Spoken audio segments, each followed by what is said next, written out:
In the deserts of Arabia, an insurgency war was raging years before I got to France. Tribes of Bedouins had united to fight a war that was very different from the one we fought in the trenches. Using small, mobile units, they challenged the might of an empire, and they were rallied around the ideas of a single, influential warrior. Ideas of freedom and change.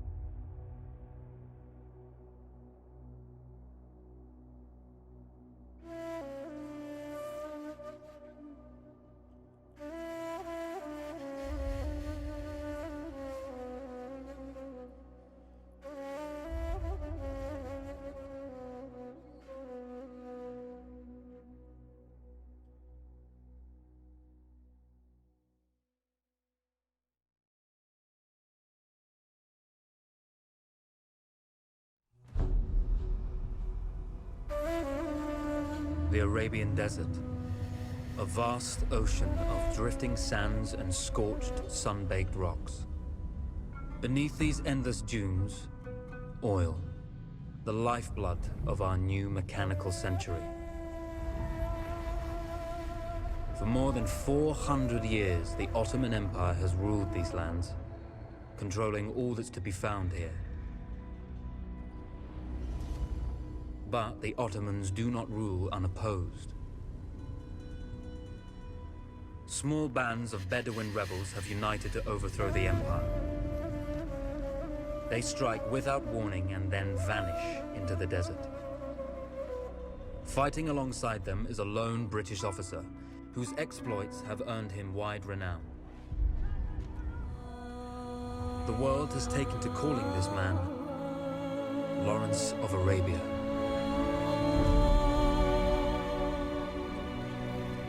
In the desert, you rely on good planning, but you also hope for a dash of luck. And luck was with us when we learned of a recently derailed Ottoman train carrying a most interesting piece of cargo.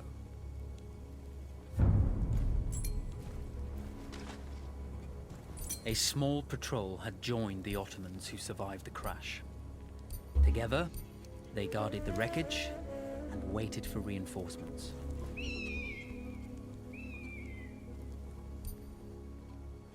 When your enemy has better weapons and better equipment than you, steal from your enemy.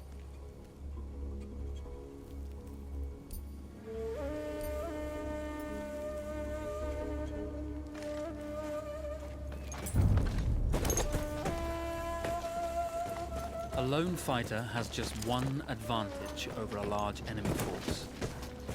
A lone fighter can move unseen.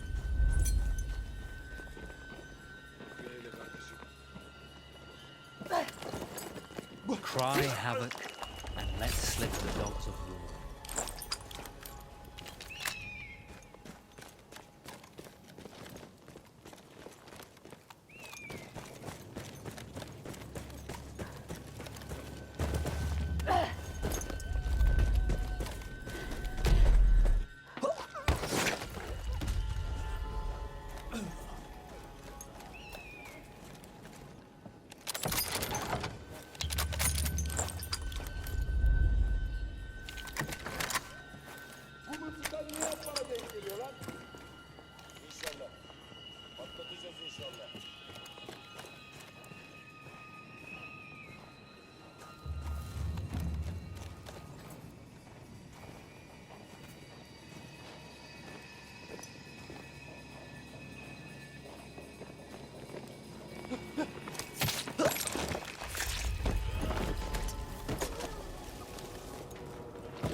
There's a world of difference between seeing something and having it in your own two hands. Bizden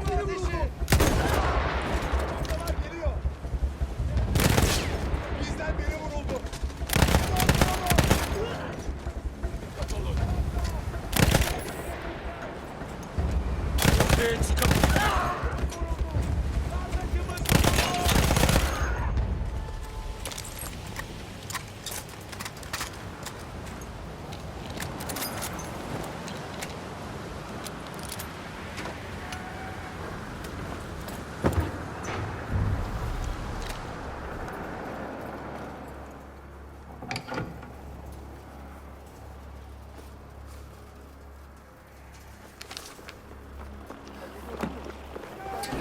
Vaziyetini bozma. Tamam. It's over.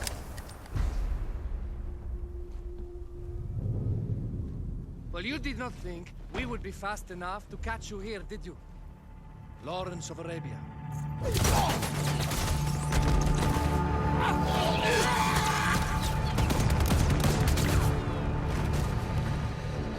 Actually, I was rather depending on it. Lawrence. Well, this is very clever. Now the hunter becomes the hunted. So who might you be? How enchanting you are, my dear. Ahmed, I'll show you enchanting. If it weren't for you, I'd be free. Free, is it? You'll be free when you're dead. And I'm happy to tell you, the Empire intends to grant you all this freedom very soon. Even now, an engine of destruction scours this desert, obliterating your allies, your families, your homes. Soon there will be nowhere to run.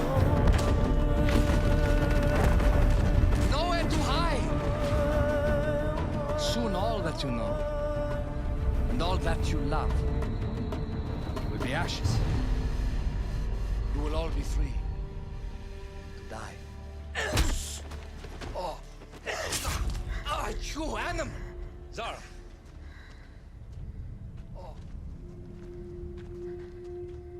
Now, I understand that you would like nothing more than to strip the flesh from that man's feet and send him off into the desert naked to die. But think about it. You're right.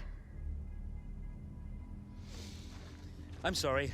My friend here, she can be a little brusque.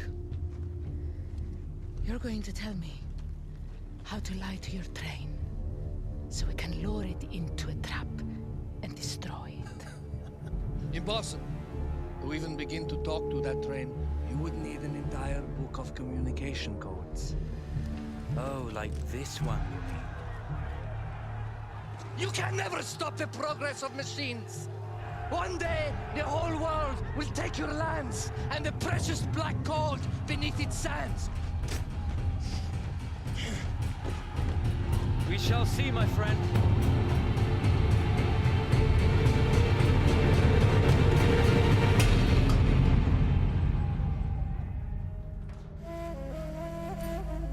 Of course, obtaining the codebook was not enough. To destroy this Iron Dragon, this Canavar, as the Ottomans had named it, we had to send it 3 encrypted messages telling it to stand down. There were Ottoman outposts scattered along the railroad tracks. The commanders there carried high-priority message capsules. We had to use those to send our orders. Infiltrating the village wouldn't be easy. A full detachment of Ottoman soldiers had occupied it. The Ottomans had chosen an isolated location for their desert outpost. It seemed lightly defended. It was also well stocked with arms and equipment. The ancient ruins were all that remained of a civilization now lost to time. The Ottoman Empire brought in the modern world with a host of armored vehicles and field guns. 3 commanders to eliminate, 3 personal message capsules to be stolen, and then sent with our false orders. How Zara tackled this dangerous and audacious mission was up to her.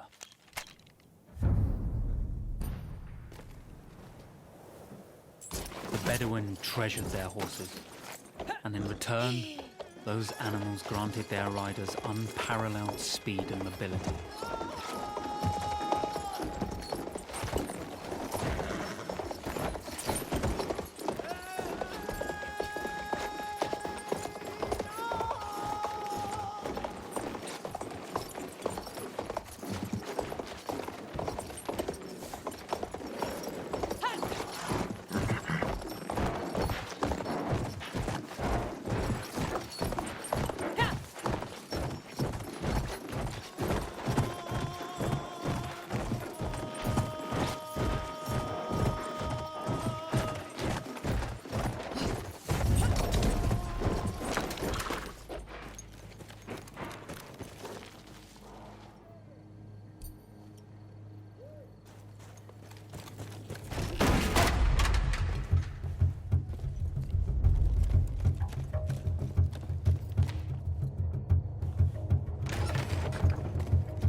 Protocol required the message to be received in triplet before the train would acknowledge it as genuine.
see, the message had already been sent, my dear. No, not the message you would have wanted. Lawrence was such a good host. It almost seemed rude to escape. I made sure to note the location of Lawrence's camp, of course. Which means... the train knows too. Twice, you told that train everything was clear. But... I told it exactly where to attack.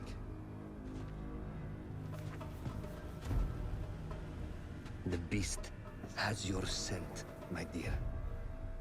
And it's coming to slaughter you and your little band of rebels. First, the firestorm from the cannon. Then, up close with the troops, to slaughter any survivors.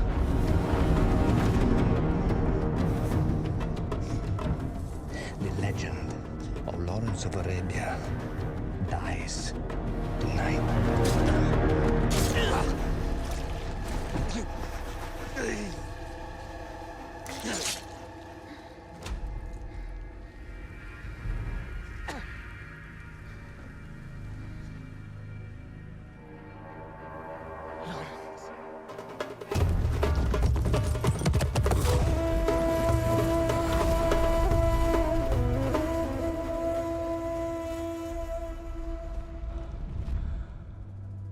You slipped away just in time. Tilkitchi was a fool to think we'd ever stay after he escaped. The carnival won't stop hunting us. No, it won't. Let me think. The train's coming a long way. So it'll have to stop to take on water. That's where we strike. Agreed. I'll deal with any sentries, then rig explosives on the track. Yes, and I'll rally our fighters. When I blow the lines, the train will be trapped. So when you hear the blast, you need to attack them with everything you have. It's good. But you know that there's a chance the men may not come. You may set off those explosives and find you're out there all alone. You know that. I guess I won't know either way until I set it off.